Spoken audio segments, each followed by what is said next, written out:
papa a choisi de ne pas me faire baptiser parce qu'il est un peu fâché avec l'Église. J'avais aussi un autre côté de gens pratiquants, très pratiquants d'ailleurs, avec une religieuse dans la famille. Donc moi j'ai grandi d'un côté écoutant l'Église a fait de mauvaises choses, voilà. Mais je voyais aussi tous mes cousins qui allaient à l'Église, qui étaient super heureux, qui me parlaient de Dieu. Et en fait un livre qui m'a marqué s'appelle Le voyage de Théo.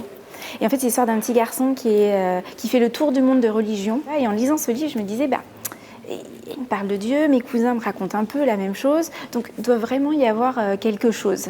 Et puis j'ai grandi et je suis partie aux États-Unis et là, à l'église, j'ai découvert une communauté. Je me dis, il y a plein de gens qui m'ont accueillie à bras grands ouverts, qui m'ont dit, si tu as des questions, on va y répondre, t'es pas croyante, c'est pas grave, viens écouter, viens partager, et puis qui sait, peut-être que tu rencontreras Jésus.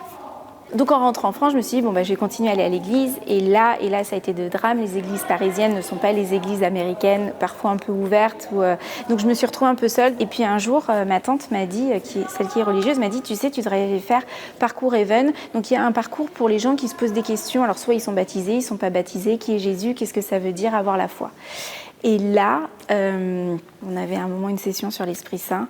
Et en fait, vraiment, je me suis dit, je suis bête, je crois en Dieu, et sauf que je ne l'avais pas réalisé. Ça a été un peu un chamboulement intérieur de me dire, en fait, cette présence que j'ai toujours eue à côté de moi, toute mon enfance, dans mes voyages à l'étranger, j'arrivais à mettre un nom dessus.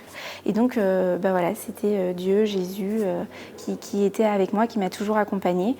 Donc, sur ce, je me suis lancée dans la préparation du baptême. Je ne l'ai pas dit tout de suite à mes parents, j'ai un peu attendu. Je l'ai annoncé à mon papa, mon avion décollait pour 6 mois en Chine. Voilà, donc ça a été une conversation un peu compliquée. Je lui ai expliqué pourquoi. Il est encore fâché, il n'est pas venu à mon baptême, mais c'est pas grave, il m'a quand même offert ma Bible de Jérusalem, donc comme quoi, voilà.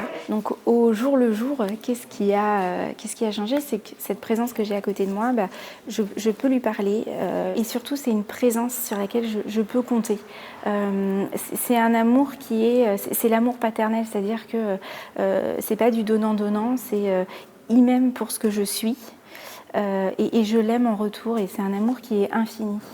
Ma vie sans Jésus était compliquée, mais en fait Jésus a toujours été avec moi, il fallait vraiment juste le laisser rentrer dans mon cœur.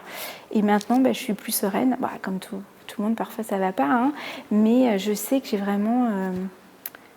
j'ai une aide, j'ai quelqu'un sur qui je peux compter quoi qu'il arrive, et qui m'écoutera et qui sera là pour moi.